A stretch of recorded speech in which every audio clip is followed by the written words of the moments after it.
Hello, everyone. Welcome to Beyond Life Paranormal Research Podcast. I'm your host, Russell Reynolds. We got a good show tonight. Got a good special guest. I met this guest at the Warrens Paracon in September. He is the owner of Scare Network TV. He's a filmmaker. He also films paranormal documentaries, and he's here to share some stuff with us and talk to us tonight. Without further ado, let's bring him on. The owner of Scare Network TV, Billy Lewis. Hey, Hey, what's welcome up, to Russell? the show. Thank you. Thanks for having me. Oh, you're welcome. So tell my audience a little bit about yourself, the ones that aren't familiar with Scare Network TV. Yeah, which is probably quite a few people. um, Scare Network is a streaming platform that you can find online. We have apps out on Roku, Amazon Fire Stick, Apple, Android, and basically we profile everything paranormal, horror, true crime, and monster content. Monster meaning UFO, Bigfoot, stuff like that. So, not very old. We started January of 21, so a little bit over 4 years, and we made great strides just in the last 4 years.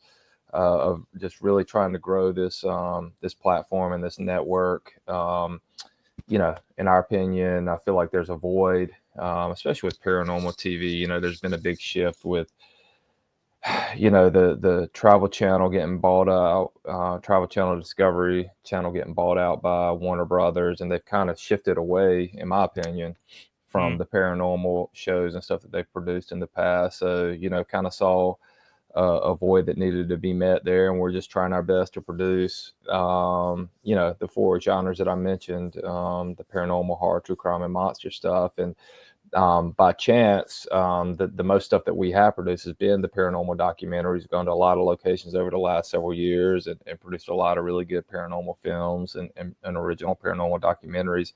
That the only place you can find those is on Scare Network TV. So Awesome. So how long have you been investigating like the paranormal for your documentary series and filming it?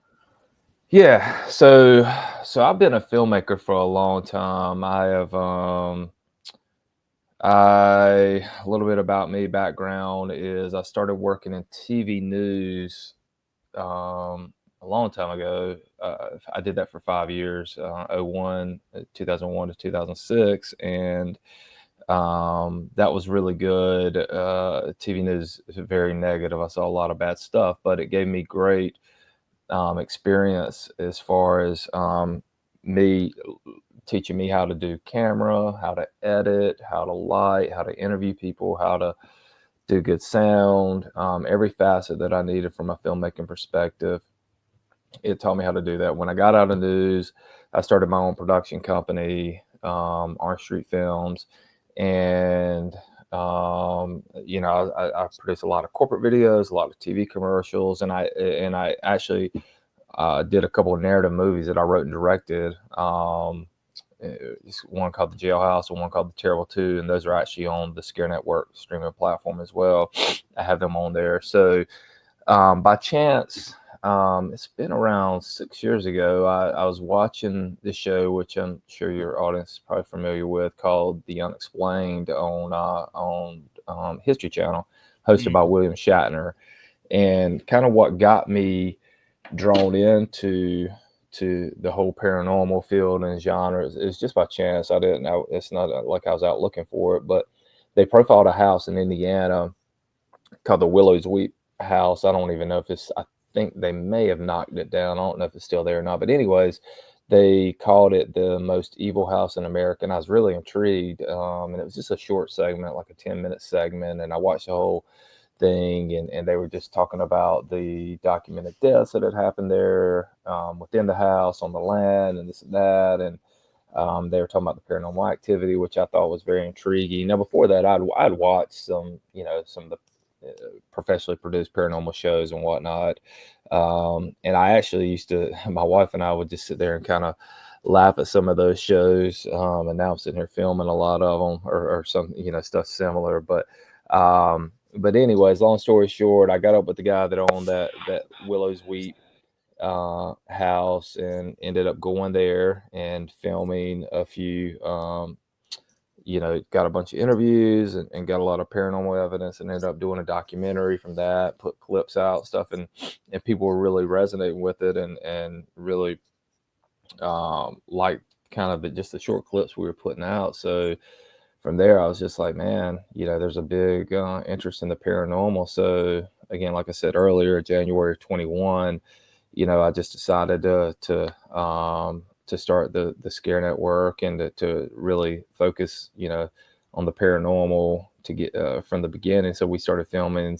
I linked up with some paranormal investigators around the country, and we went to some different locations, and produced a few different original paranormal documentaries to kind of kick off the platform. And yeah, like I said, people really seemed to vibe with what we were doing, because with me, I don't want to just the way that I approach these paranormal documentaries, and the things I'm doing with the Scare Network. I try to bring my storytelling abilities to these things. I don't, you see so many paranormal investigation videos where it's just someone, whether it be YouTube or what, someone just with a cell phone, and they're just kind of, I'm being very broad here, but they're just kind of walking through a graveyard, and they're just, may have a piece of equipment and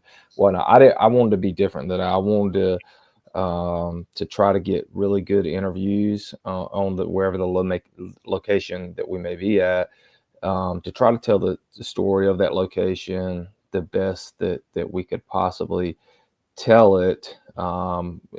Some locations you go to, you can't really find the history on it, so you just have to do the best you can with good interviews, maybe with people with past experiences and stuff. And so that's what I felt like. Not that what I'm doing is anything that's has not been done before, but I put my personal spin on it, and my knowledge and my storytelling ability into the original docs that we produced. And I mean, like I said, we've made great strides just in 4 years. I mean, I think we've produced at least 20 original paranormal and true crime, well, and monster documentaries, just in 4 years. And I think we're coming up on like 5 series. And by the series, I mean, they have at least 4 episodes in them. So we've done a lot just in the last 4 years. And I'm, very proud of the direction it's heading. And I feel like the Scare Network is still a baby. Honestly, I feel like it's so young, and just the sky's the limit to where I want to take this streaming platform. And I'm very thankful for all those who have helped me out, as far as investigators and others who helped me be able to produce some of these docs, and the things that we've produced here just in the last few years. And I know you did. You were at the Warren's Paracon. That's where I met you. Which one was it? This past year in Yeah, in Gettysburg? Gettysburg. Yep. Okay, because we've been 3 straight years to that event. Yeah, and we met a lot of it. But I do remember you. Were you there with your dad? Yep. Or yeah, yeah, I Yep. remember that. That was fun. So I don't know if they're doing it again this year or not. No, we're all going to be at the Rock Island Paracon this year in October Where's that at? at Rock Island, Illinois. Okay. Jimmy's on here. Jimmy's obviously, the one that linked us Yep. up. We're gonna go, what's the one, the end of May and the beginning of June, the Tennessee one.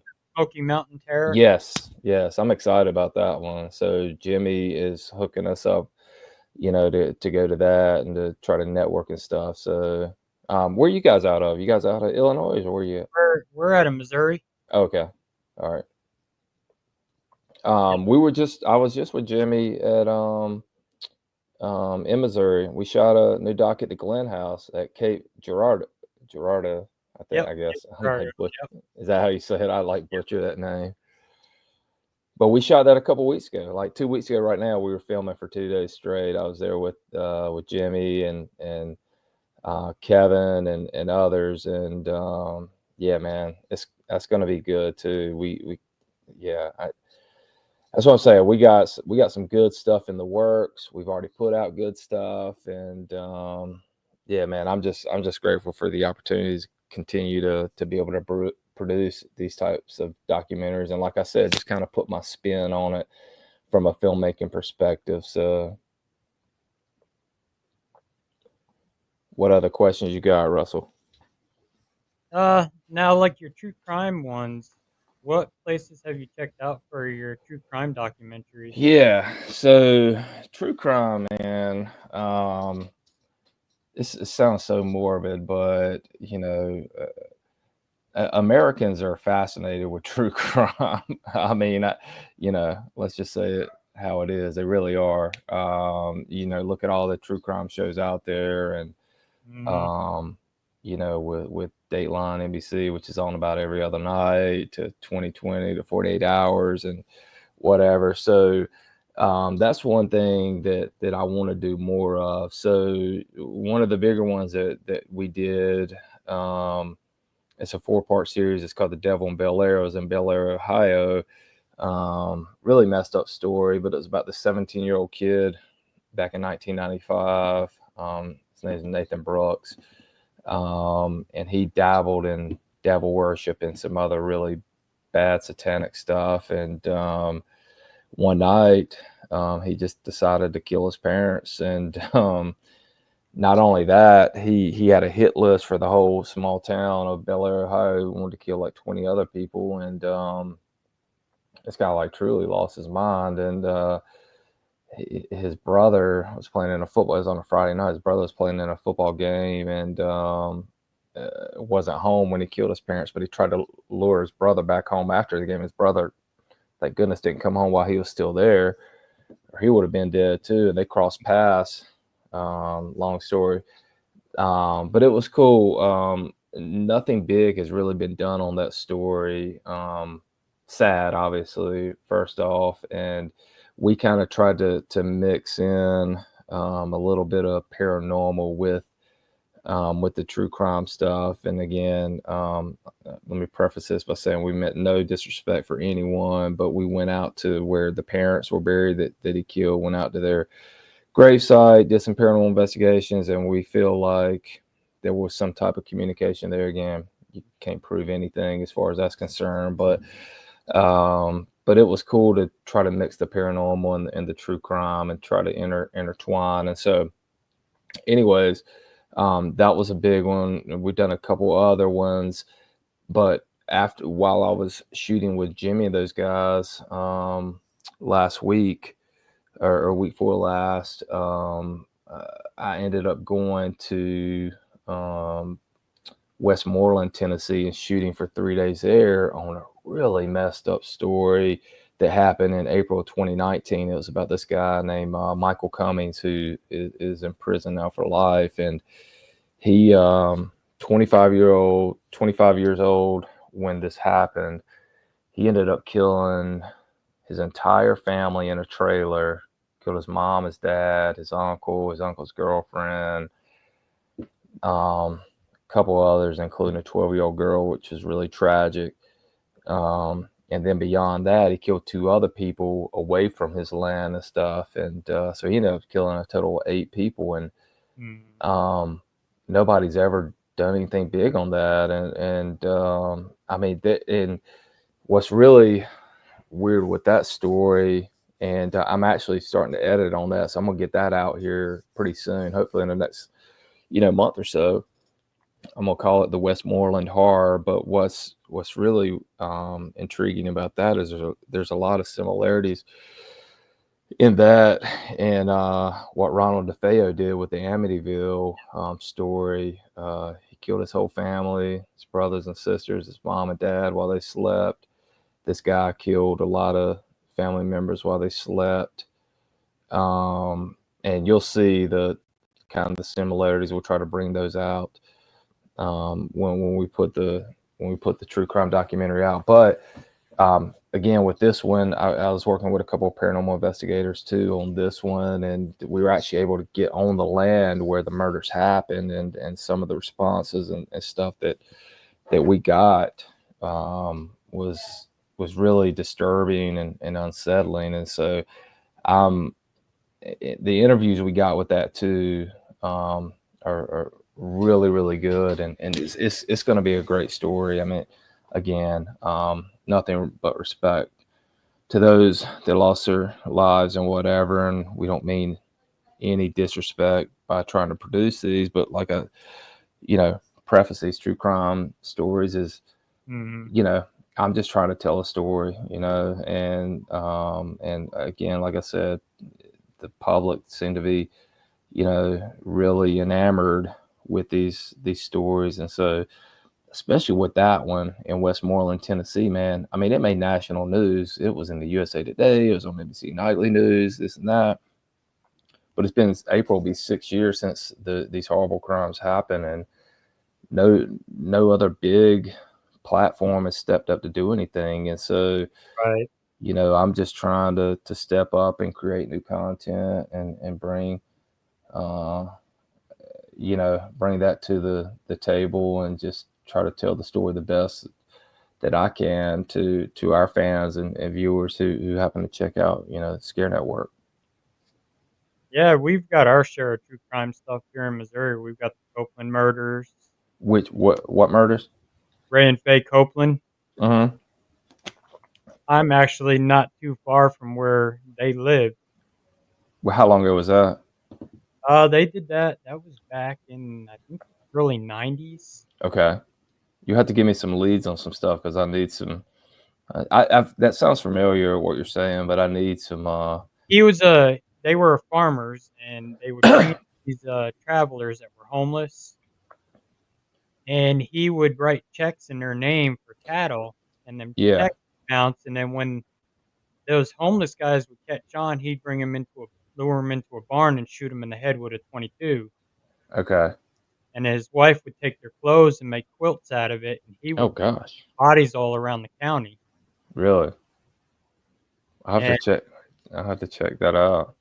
one guy managed to escape, and he made it up north, and he ended up calling the cops on what Ray and Faye were doing, and cops came and arrested him. Ray died in prison.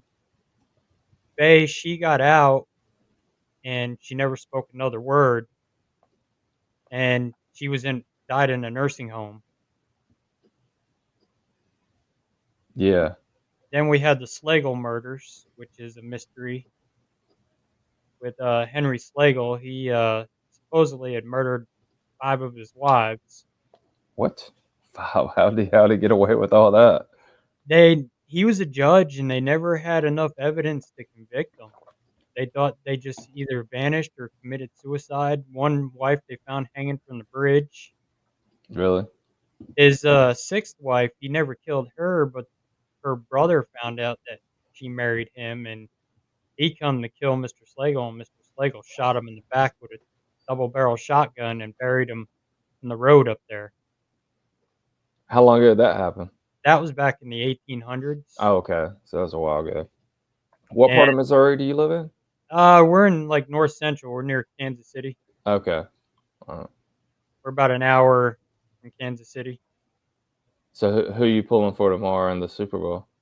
Chiefs. We got some Eagles fans on the live chat right now. What do you have to say to them?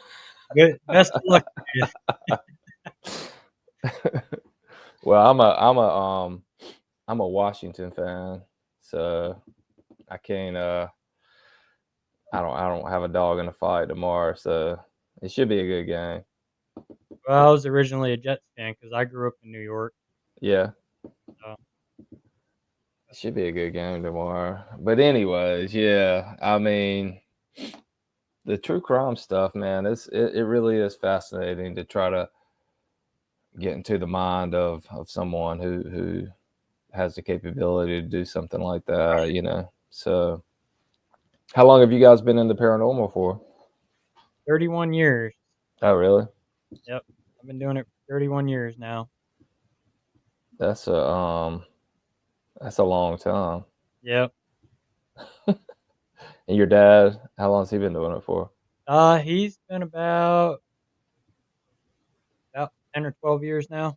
Okay, awesome.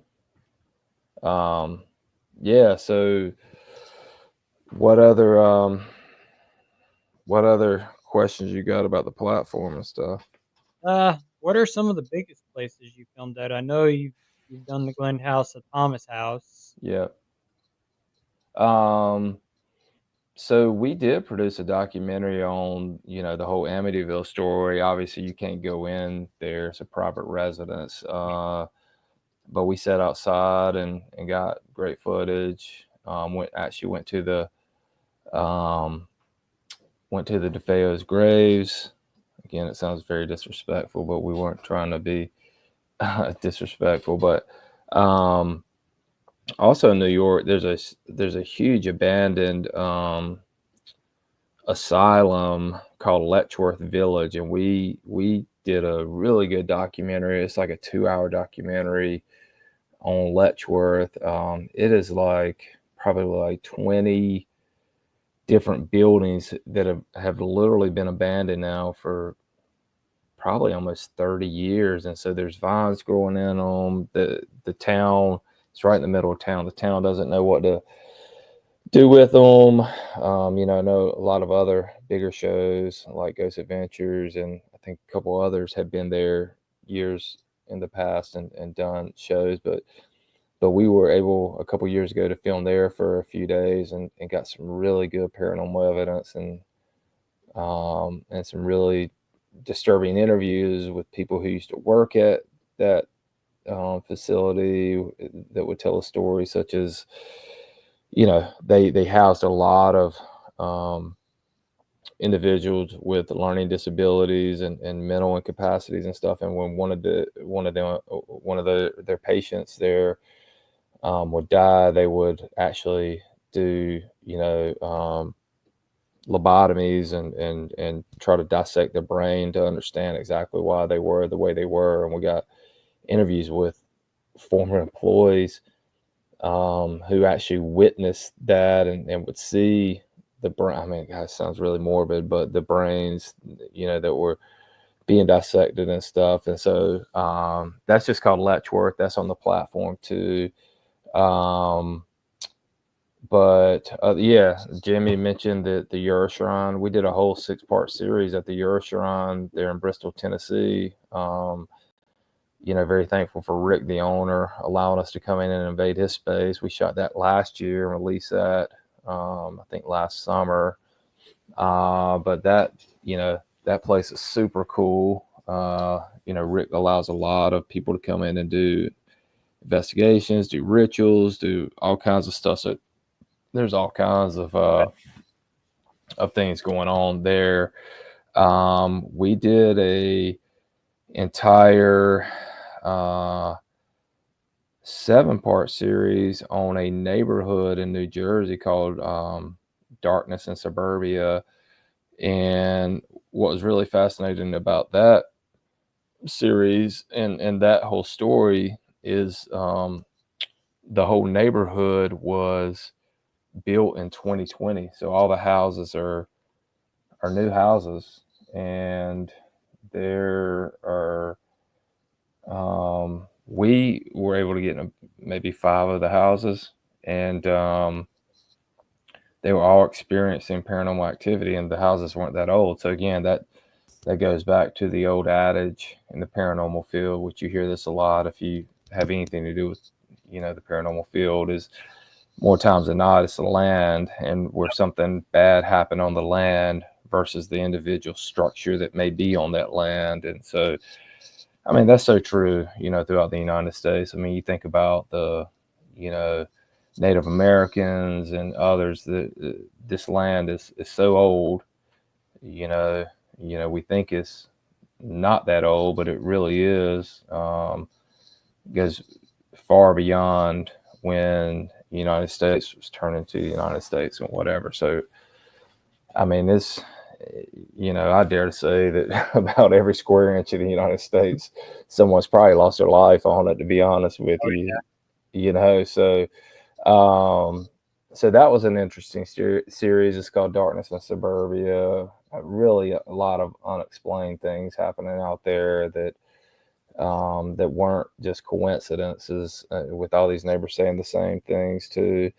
Um, but yeah, I mean, we've been there's a crazy abandoned, old insane asylum that again has been on a lot of other bigger shows called, Yorktown, down in Yorktown, Texas. okay, yep. And that building was insane too. Like that was the, no pun intended, but that was, the one place where I felt like, when I was going around filming and getting B-roll shots and whatnot for the documentary and stuff, that,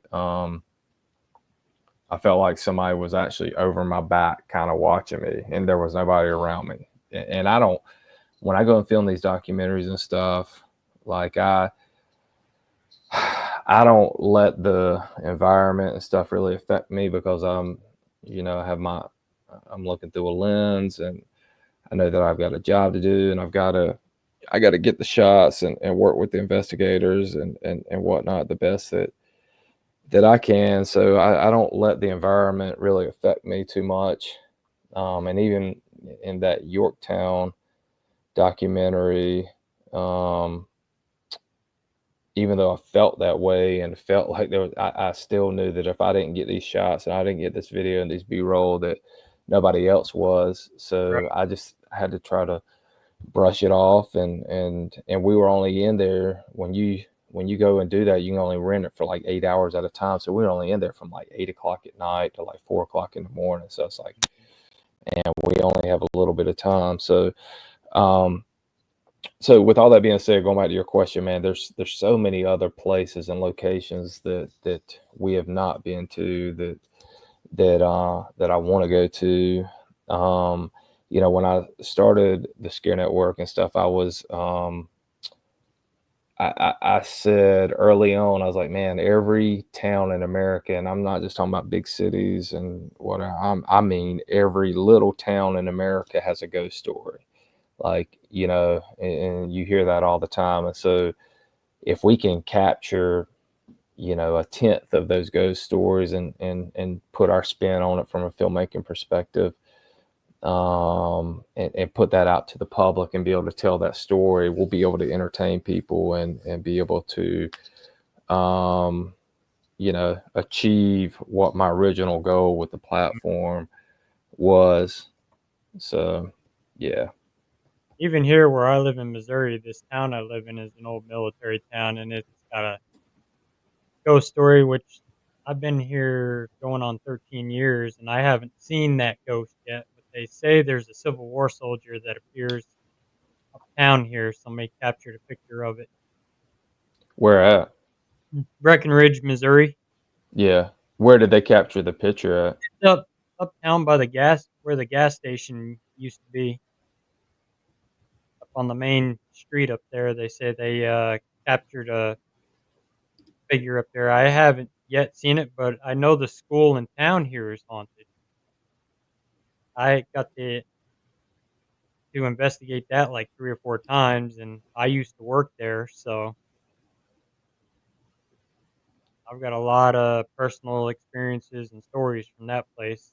Yeah, how often do you guys go out and investigate, or it just We're out pretty much every weekend really because we do a lot of residential cases too. do you? Yep.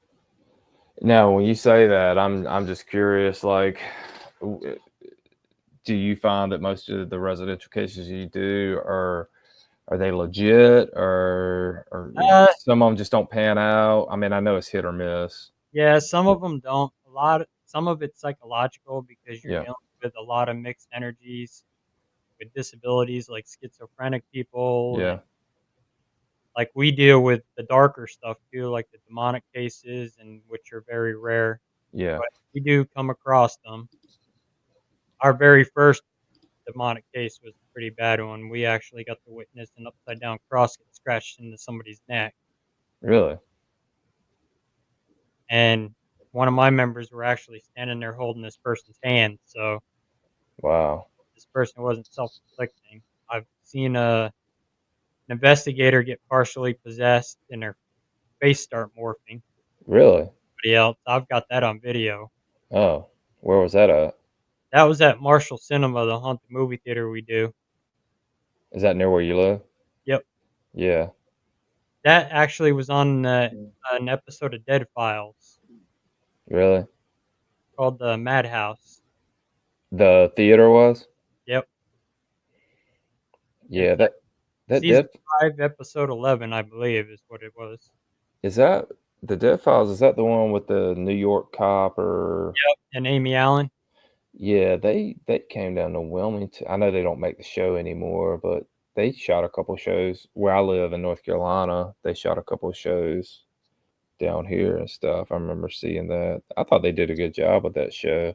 Yeah, they did, and everything that Amy Allen picked up in that theater, we were able to back her claims up with evidence.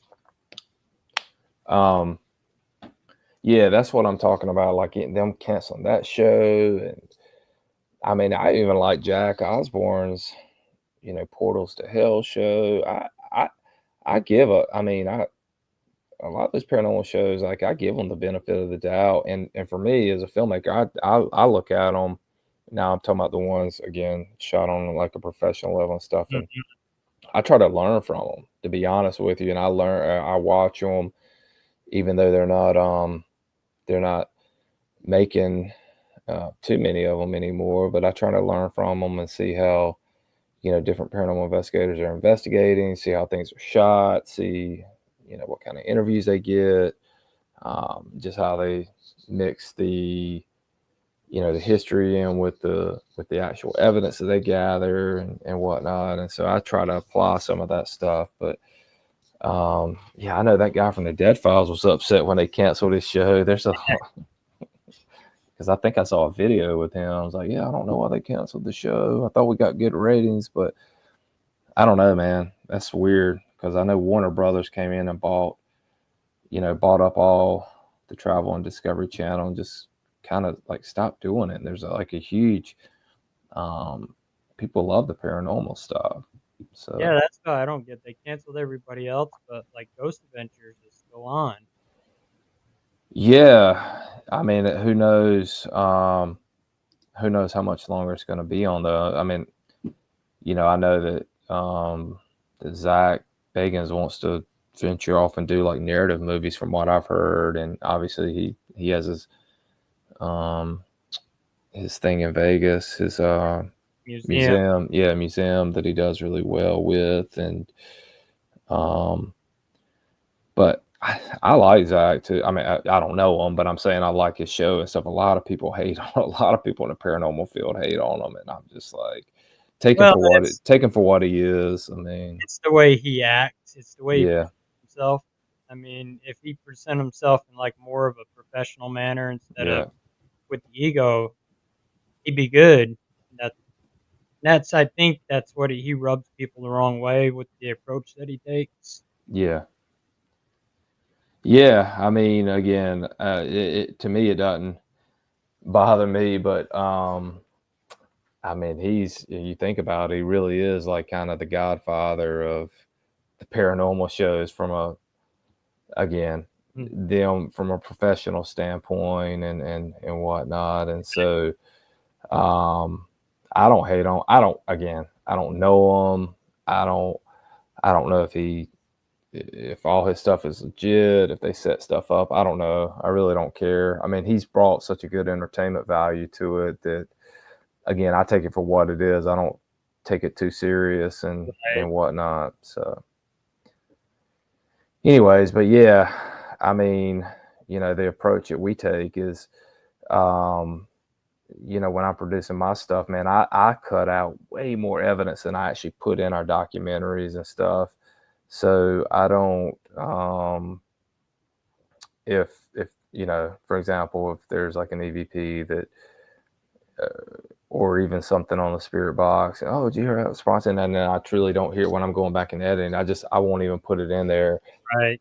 But the philosophy that I have, um, as far as producing these, especially paranormal documentaries, per se, um, is that we gather evidence, you present it at that specific wherever you may be with that specific location, and put it out to the public and let them make their own judgments and their own assertions.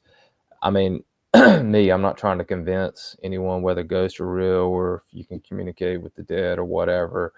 I just want to, again, like I said earlier, put out the best I can the history of a location and the paranormal evidence that we gather. Put it out there, and um, people believe it good. If they don't, doesn't bother me. I don't really care. To be honest with you, so at least I'm out there doing it and putting it Right. out there for the public to see. So Yeah, you're doing something you like. That's the yeah, main part. I love it, man. It's you've done many paranormal. It's not easy, and it's not, and especially it's not easy when you're trying to do it on a professional standpoint, where you're trying to get good audio, you're trying to make sure everything's in focus, whether you be shooting infrared or you have to get lights and stuff. There's a lot of factors and variables involved, and it's tough to actually do that and make it look good and be able to present that back in a professional manner too. So Yeah, and it's hard too with the you're in the pitch dark and yeah, trying to change batteries. I know, it's really yeah, and your batteries do die a lot. So when Yeah, when you guys go and do your stuff, where you putting it out on YouTube, Facebook? What are y'all doing with uh, yours? we we put it out on our Facebook page. We're also on YouTube. We're also Yeah, on TikTok as well too. yeah, I've got stuff on TikTok, and a lot of times I go live from locations, and so people can actually watch it live and see what we're actually doing. yeah. We did that. I did that with Jimmy on the at the Thomas house and at the Glenn house. I need to do that more with the Scare Network, um, especially Scare Network TikTok. Man, like I'm like falling out of love with Facebook. To be honest with you, man, I used to love Facebook, but something weird with the algorithm and stuff going on. And now I've seen the growth with our TikTok.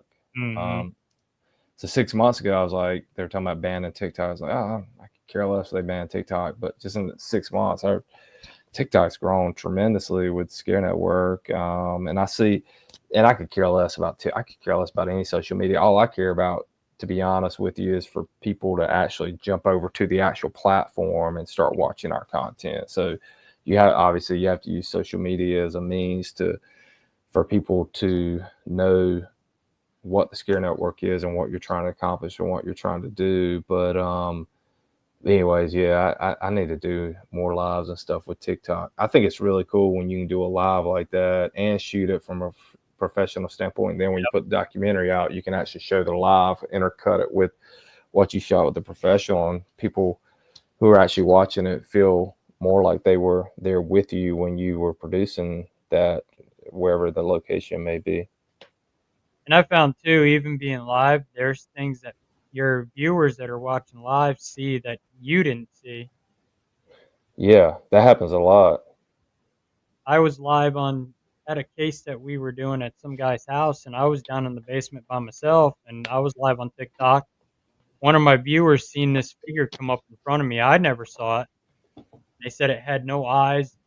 It was like black holes, and it had its mouth open, and it was just looking like a black hole for a mouth, Really? like a scrubby looking beard. And I never did see it. Wow. What location was that? It was a private residence we were doing in Chillicothe, Missouri, for a guy. Yeah. He was having some experiences going on in there, and so he called us in. Speaking of private residence,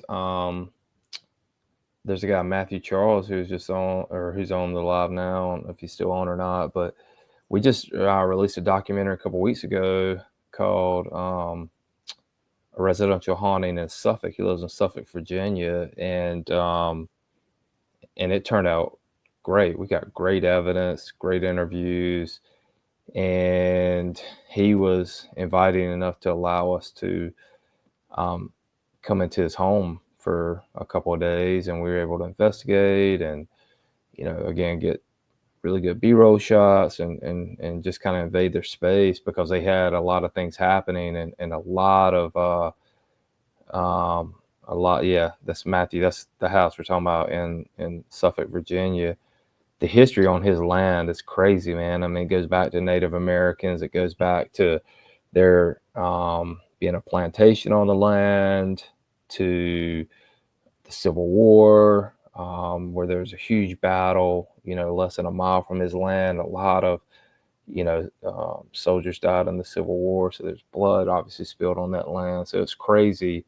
Mm, You're talking about hundreds of years ago in some cases. And they definitely have some stuff going on there. And, but they've never felt threatened in their house, which is great. Obviously, I think a lot of the more negative stuff is on the outside. So, um, but speaking of residential cases, I've been talking with Matthew a lot about potentially doing other cases and getting leads on doing other cases to producing other documentaries like we did at his house.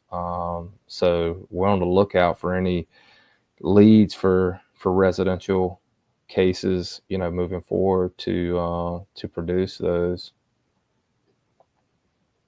So if you have any leads, Russell, shoot them our way. I actually, I actually do. It's one of my cases. Really, in Missouri? Hmm. We And got this has got ties to Jesse James, really. the Battle of Crooked River. Jesse James is from Missouri, wasn't Yep, Kearney, Missouri. he? Yeah. I've Uh, actually been to his farm where he was born, and we actually went on tour there and snuck some equipment in and got some evidence out of there. really? Yeah, they don't allow any paranormal investigating, so I snuck a digital recorder in my pocket, What'd and you get? we've got I got a woman humming a tune, Uh huh. uh, Frank James's wife's dress.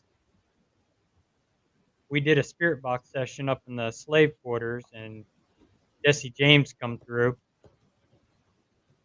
and said he was there, and then I asked him if Frank was there, and he said yes, and then you hear a little boy come on and says, "I'm here too," which his their little brother got killed in the house there by a firebomb from the Pinkerton agency, Oh wow. which blew Jesse's mother's hand off. Really? And we took a picture on the outside of the house in front of a window, and in between two of us is a cowboy hat in the window. Wow. That's crazy. That's So crazy, man. we've been trying to get in there to do some investigating, but the board of directors there is very particular on it because everything's still original in the house. So they're kind of iffy on it. But tour guides told me several experiences she's had there. She went up to lock the house up one night, and one of the kerosene lanterns were lit in the living room. You could see it through the window, but when you go in the house, it wasn't even lit. Oh, that's crazy. And then when we were on tour and we were standing in the living room, she was talking about Zarelda's room, Jesse's mom, and my dad taps me on the shoulder and says, "Hey, look behind. Here's the two rocking chairs just sitting there rocking." Really? So I tapped my friend on the shoulder about it, and she was like, "You kicked it." I was like, "No, I'm not even nowhere near it." Well, we get outside by Jesse's grave, and there's a guy. He knew what we were up to. He was from Louisiana. He come up and he says, I witnessed those chairs rocking on their own, and he was nowhere near them. Yeah, that's freaky. If you got chairs rocking on their own for Yep, no and this is broad explanation. daylight too. And So, that was that. That's at the Jesse James house, yep, Jesse James farmhouse. dude. Yeah, to see if you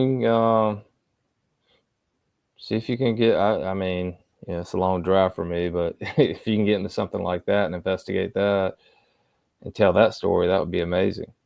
Oh yeah, that and they've got the museum right there on the property that's got Jesse's guns in it and boots, and they got the top of his coffin in there. Really? Where's he buried at? He's actually buried in the cemetery in Kearney next to his wife. He was buried on the farm property because his mom wanted to keep an eye on his grave. But there's still that whole theory with Jesse James that he faked his death. Yeah, He lived yeah. life in Texas.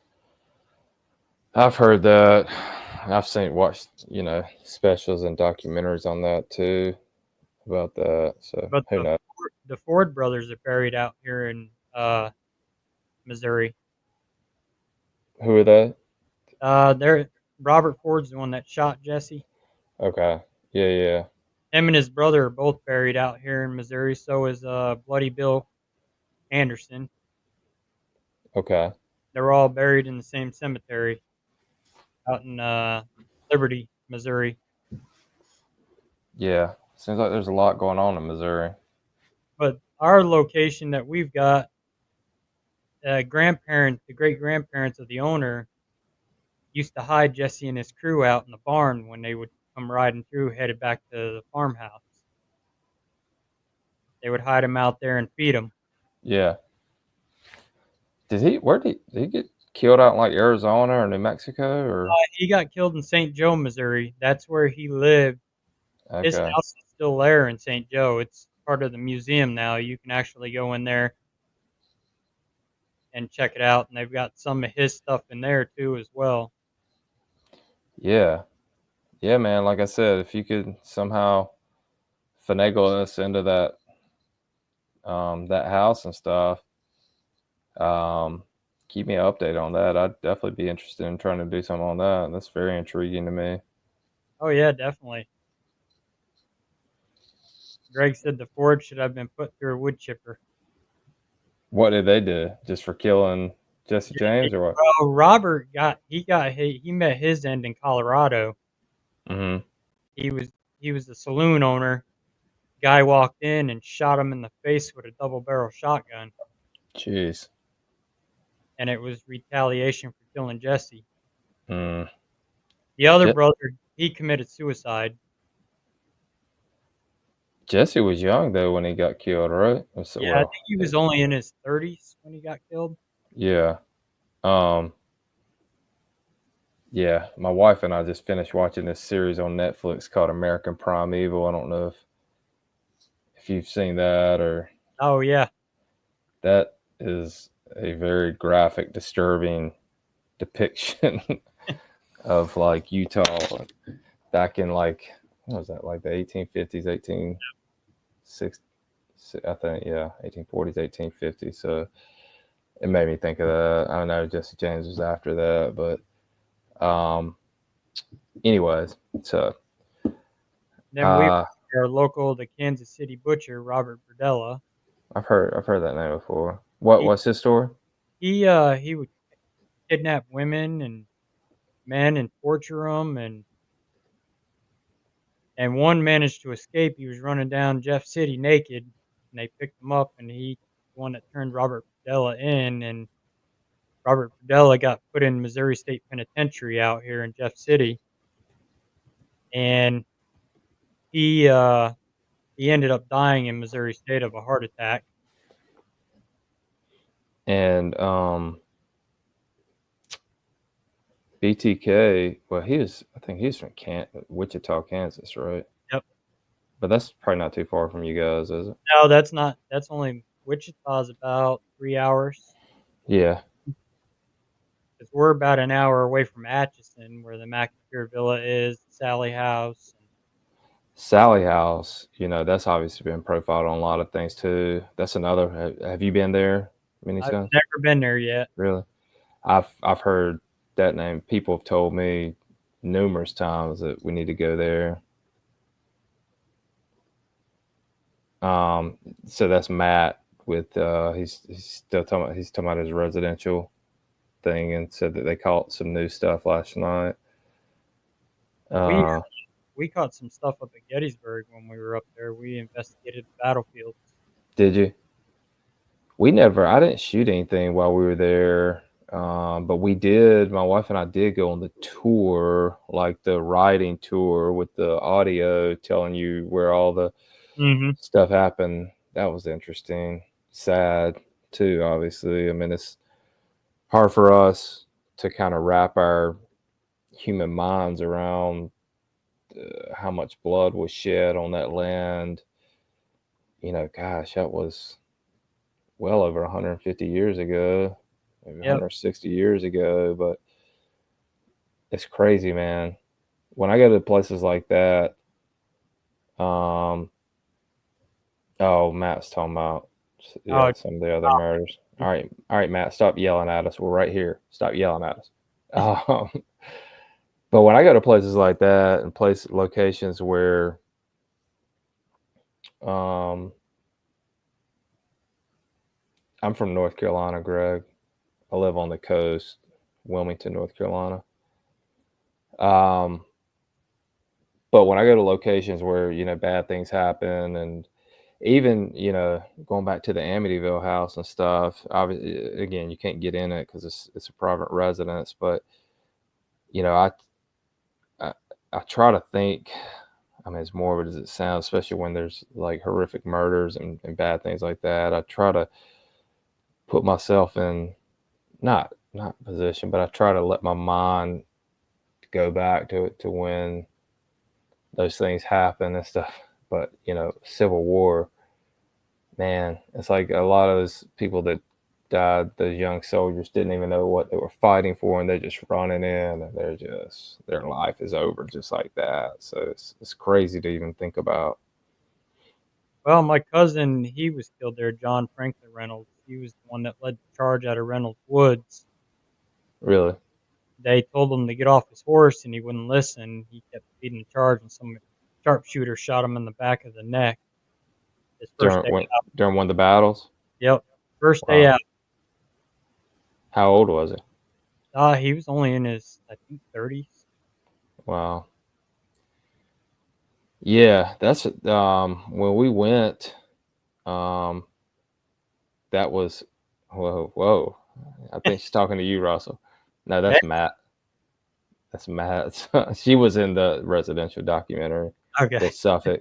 Um, that was the first time I'd ever even been to Gettysburg when we went back for that conference, and it was crazy. Had you guys been there before? Or no? No, that was our first time being there too. It was always on my bucket list to go, and Those battlefields are crazy, man. Just to ride through, man. It was very eerie. even walking them, I walked Devil's Den Is the that the whole. one with all the rocks and stuff? Yep, Yeah, we rode through that. I walked that whole thing from the top all the way around the Did you? bottom, and you feel that eerie feeling. It feels like some bunch of soldiers are just marching with you because you're walking the same trail they did. Yeah, And I was actually live on Facebook, and you can actually hear in the audio boots marching, and you can hear horses' hooves. yeah, And I'm walking in dirt. yeah. That's crazy.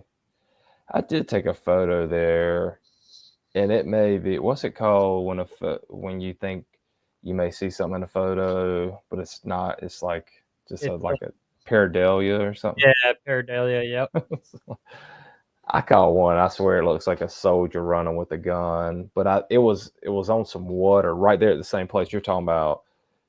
Across from the rocks, there's that big hill where they were shooting down on soldiers. There's some water right in front of. Little round top.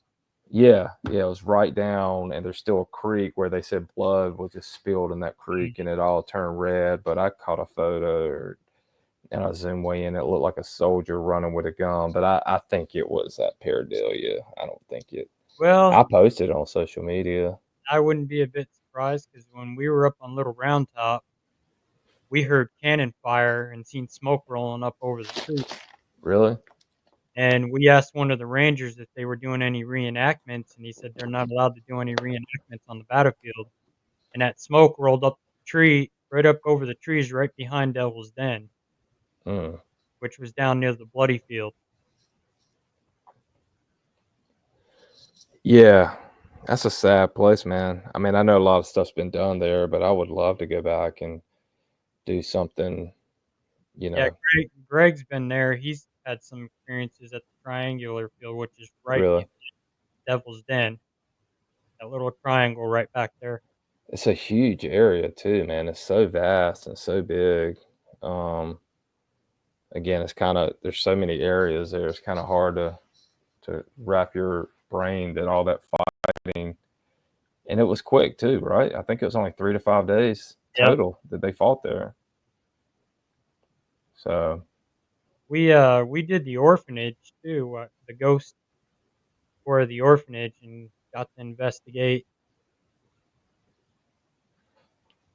and we caught quite a bit of activity out of the orphanage. really, I want to go. Yeah, I need to go back there and do more at the just Gettysburg in general. I mean, there's so much stuff you can do there, and so many things that have been done. But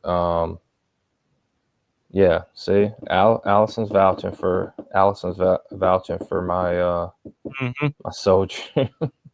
Well, on video, I was live down in the bloody field, and I captured a figure about 8:47 minutes in on camera, this black figure, and it looked like a Chinese man in Chinese armor.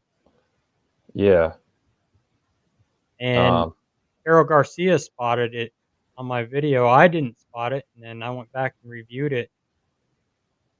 Sure enough, it shows up for a second, and then it's gone. really. Yeah.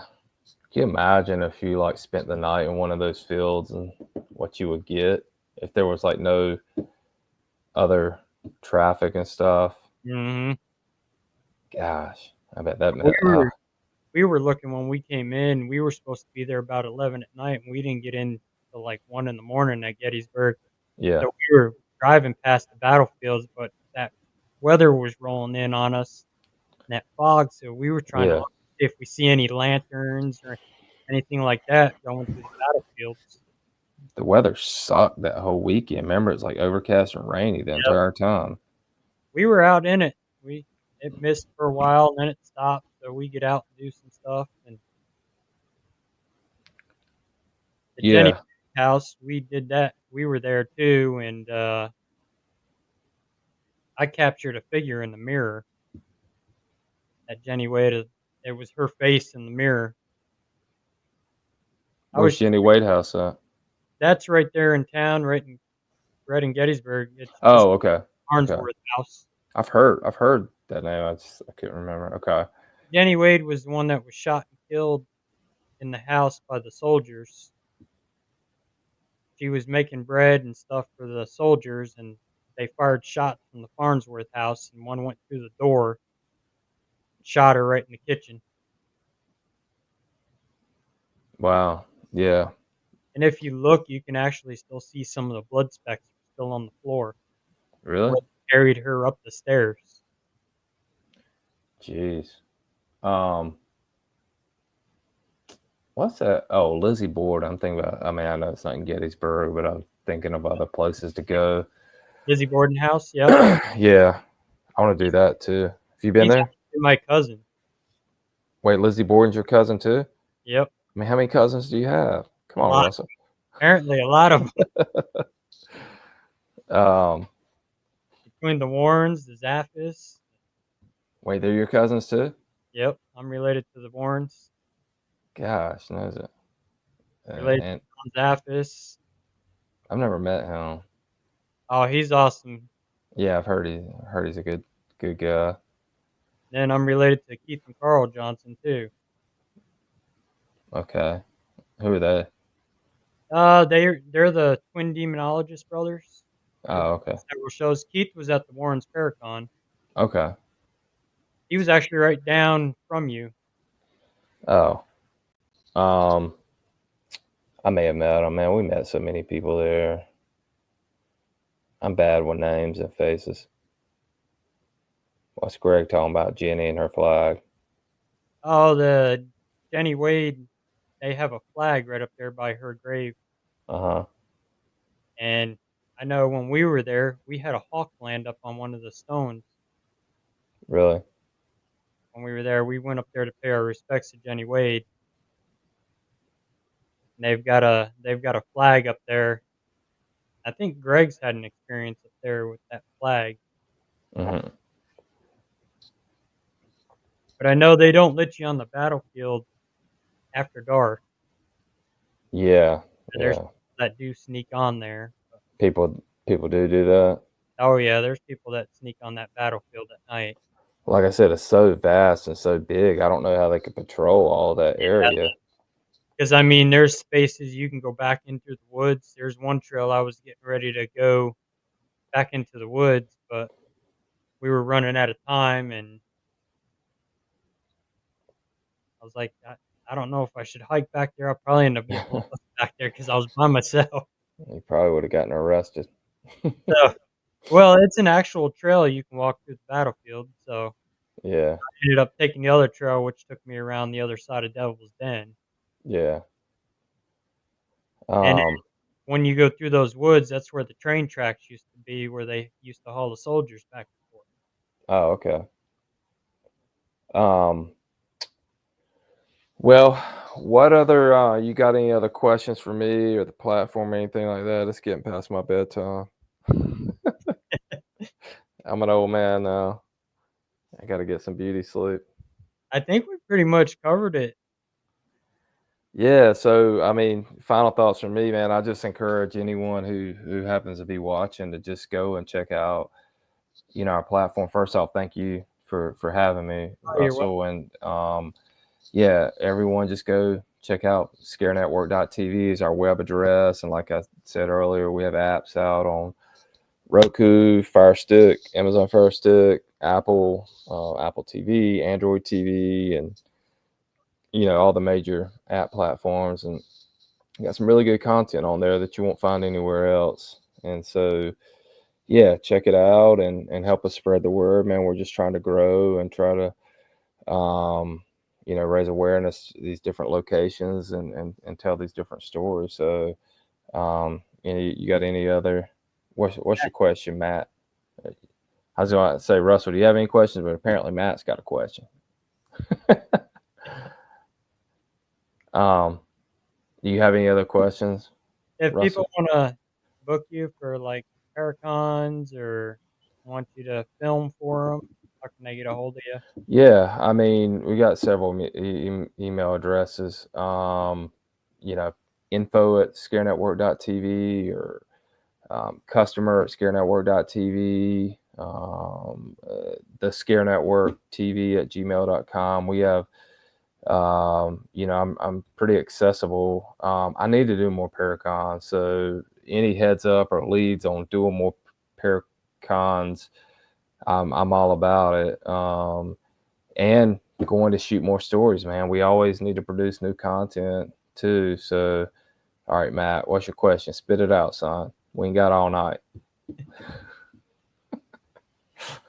um, but no, we just, I'm just trying to raise awareness of this little platform just so we can try to grow and people can kind of get to know who we are. And to watch our premium content is only $4.99 a month, cancel anytime.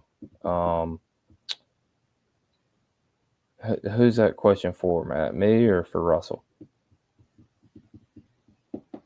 But yeah, $4.99 a month, cancel anytime. I mean, that's $5 a month. And right now we have not just my stuff. We're picking up other films from other filmmakers and distributors and stuff. And so we have well over 200, films, documentaries, podcasts, all kinds of stuff on there. And we've got so much in the can too that we're about to release. So, um, yeah, I'm super excited to see what the future holds for the platform. But you have my info, Russell. So yeah, you got any leads on anything, hit me up. But um, do you want to answer Matt's question about what he said?